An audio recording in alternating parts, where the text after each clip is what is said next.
जी, ये है ज्यूरिख का मज़ाफ़ाती इलाका और मेरे पीछे है वालनज़े यानी वालन झील। ये स्विट्ज़रलैंड की 14वीं बड़ी झील है, 50 किलोमीटर लंबी है। मैं इसके किनारे खड़ा होकर इसके खूबसूरत और दिलकश मंजर को महसूस कर सकता हूँ। लेकिन अफसोस कि शदीद मौसमियाती तब्दीलियों की वजह से ऐसे खूबसूरत नज़ारे ख़त्म होने के दहाने पर हैं।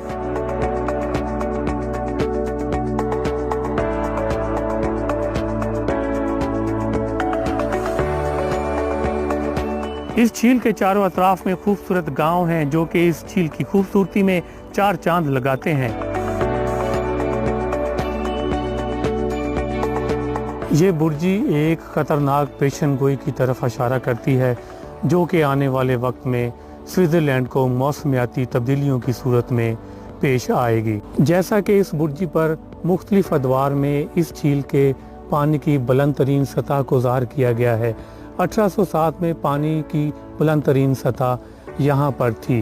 गोया के ये गांव झील किनारे कभी उस वक्त आबाद ही नहीं था और वक्त के साथ साथ पानी की सतह गिरती गई और 1999 में पानी की सतह यहाँ से गिरकर मज़ीद गिरती गई और यही वजह है कि स्विट्ज़रलैंड में मौजूद मौसमियाती माहिरीन का कहना है कि मुस्तकबिल करीब में स्विट्ज़रलैंड में ग्लेशियर होंगे ही नहीं और ना पिघलेंगे।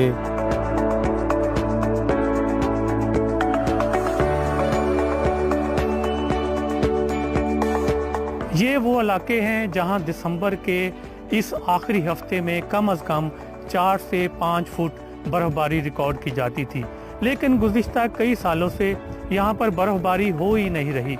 यही वजह है कि नए ग्लेशियर नहीं बन रहे और पानी की सतह मज़ीद गिरती जा रही है और दर्जा हरारत में कई गुना इजाफा हो चुका है।